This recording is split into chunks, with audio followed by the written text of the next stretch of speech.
Buenas noches, doctora, compañeros. Somos el grupo número 1 y el tema que nosotros le vamos a exponer es sobre la educación jurídica en la ciudadanía. A continuación nos ayuda el abogado Giancarlo Mejía, quien es la persona que nos va a ayudar con la entrevista acerca del tema jurídico. A continuación tenemos unas preguntas en el cual nosotros vamos a exponer para que el abogado muy gentil nos exponga acerca sobre su conocimiento del tema. Empezamos, compañeros. Buenas noches. ¿Qué tan fácil considera acceder a información sobre sus derechos?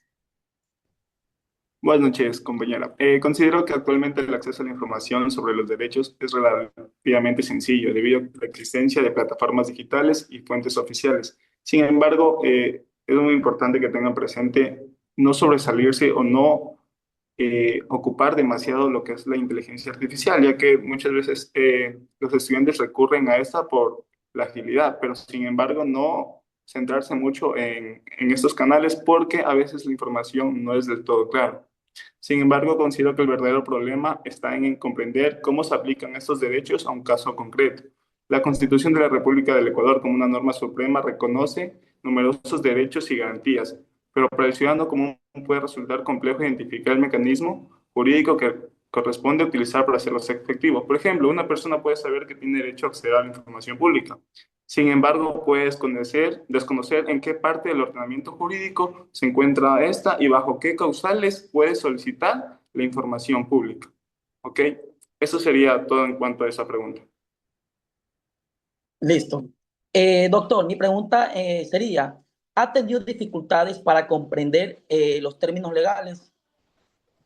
Claro que sí, las dificultades se encuentran desde la etapa universitaria hasta la etapa profesional. Sin embargo, considero que el lenguaje jurídico puede resultar complejo, incluso para ya quienes estamos dentro de una formación profesional, debido a los términos y conceptos que tienen. Sin embargo, es lo que yo siempre recomiendo es que una persona siempre tiene que estarse educando constantemente. Recordemos nuestro decálogo del abogado. Una de las nombramientos es que siempre tenemos que estar en constante educación, porque básicamente el abogado que no estudia deja de ser abogado.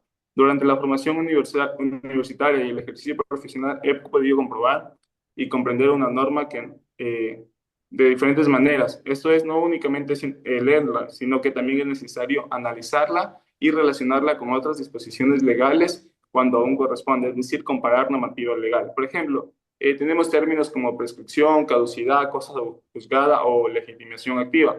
Pueden ser fácilmente confundidas por una persona que no tiene una formación jurídica, aunque cada una de estas produce una consecuencia diferente. ¿Ok? Como les dije, son términos tan parecidos, sin embargo, legalmente cada una produce un efecto jurídico diferente. Entonces, eso de ahí siempre tenemos que saber diferenciar cada uno de estos pequeños mecanismos. Listo, doctor. ¿Dónde buscar información cuando tiene un problema jurídico? Como profesional del derecho, considero fundamental acudir en primer lugar a las fuentes oficiales y al ordenamiento jurídico. Es importante cada vez que ustedes revisen esta información, por favor, asegúrense y verifiquen que la documentación, es decir, el ordenamiento jurídico sea el actual, porque a veces recuerden que cada día se están sacando nuevas leyes, entonces se derogan artículos y cuando hay derogación de artículos se, se ingresa el nuevo artículo, entonces por eso tienen que estar en constante educación. Y también dependiendo de la materia, revisarla en la Constitución, código o ley aplicable, los reglamentos correspondientes y a la jurisprudencia relevante. También considero importante consultar a las fuentes institucionales de organismos como Corte Constitucional, Corte Nacional de Justicia, Función Judicial, Fiscalía General del Estado y según la naturaleza del género. Por ejemplo, si se presenta un conflicto relacionado con un contrato, no sería adecuado basarse únicamente en la información encontrada en redes sociales, ya que muchas veces ustedes solo consultan a ChatGPT directamente una pregunta, pero no se están dando cuenta, por ejemplo, si esa información tiene que ser revisada en el Código Civil o en el Código de Comercio.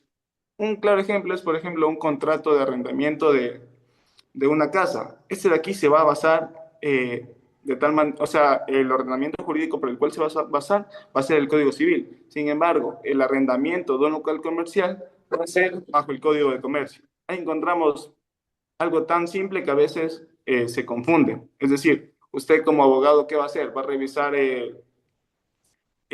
por ejemplo, el contrato de arrendamiento de su casa, supongamos, y lo va a revisar en el Código de Comercio. O tiene su local comercial y lo va a revisar en el Código Civil. No, entonces, es algo, detalles tan pequeños son los que marcan la diferencia. Entonces, estos de aquí tienen que prestarle mucha atención. Listo, doctor. Buenas noches, abogado. Mi pregunta sería, ¿qué medios considera más adecuados para aprender sobre las leyes? Bueno, considero que los medios más adecuados son aquellos que combinan información jurídica confiable con la actualización normativa y un lenguaje comprensible, porque a veces no basta solo con encontrar la información, es importante entenderla.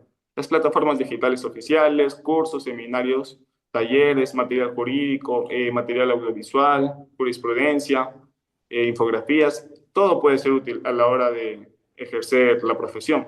También considero importante que la enseñanza del derecho tenga un componente práctico. No basta con memorizar artículos, porque como les dije anteriormente, los artículos se derogan y los artículos vienen artículos nuevos. Entonces, es importante aprender a interpretar cada norma. Un buen abogado no necesariamente se sabe un artículo de memoria. Un buen abogado sabe dónde buscar el artículo, en qué código se encuentra. Por ejemplo, en lugar de limitarse a estudiar las disposiciones constitucionales sobre garantías jurisdiccionales, sería mucho más útil analizar un caso hipotético, es decir, siempre ir más allá, no solo estudiar la norma como tal, sino estudiar la norma, pero relacionarla con un pequeño ejemplo. Esa sería la respuesta. Gracias. Ya, para culminar, yo le realizaré la última pregunta, que es ¿qué cambios ayudarían a mejorar la educación jurídica?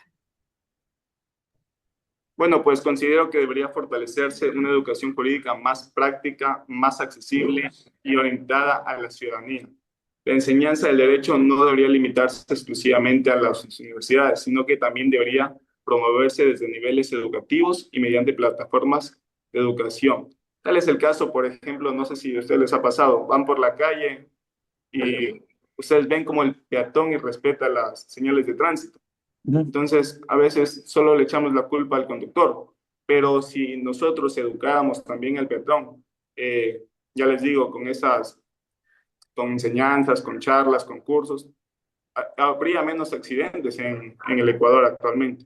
Entonces, en el ámbito universitario sería importante también implementar el análisis de casos reales, simulaciones de audiencias, elaboración de escritos, análisis de jurisprudencia, vinculación con la sociedad, porque a veces el abogado solo se encuentra tras un escritorio, pero no sale a conocer los verdaderos problemas que se encuentran en la calle. Por ejemplo, una universidad podría desarrollar jornadas de orientación a la comunidad bajo la supervisión de profesionales, es decir, básicamente esto lo verían en semestres más adelante, donde ustedes podrán, por ejemplo, resolver casos de las personas que quieran acercarse a los consultorios jurídicos de las universidades, y ustedes lo van a hacer en compañía de quién, en compañía de sus docentes, quienes ya tienen una mayor experiencia en el tema de la cátedra y en el ejercicio de la profesión. Eso sería todo por mi parte. Muchísimas gracias por la invitación, esperando que les vaya bien, deseándole los mejores éxitos en su vida universitaria y próximamente profesionales del Ecuador. Listo, doctor. Como integrante del Grupo 1 y todos los integrantes le damos un agradecimiento, la verdad, por habernos ayudado en esta entrevista y muchísimas gracias.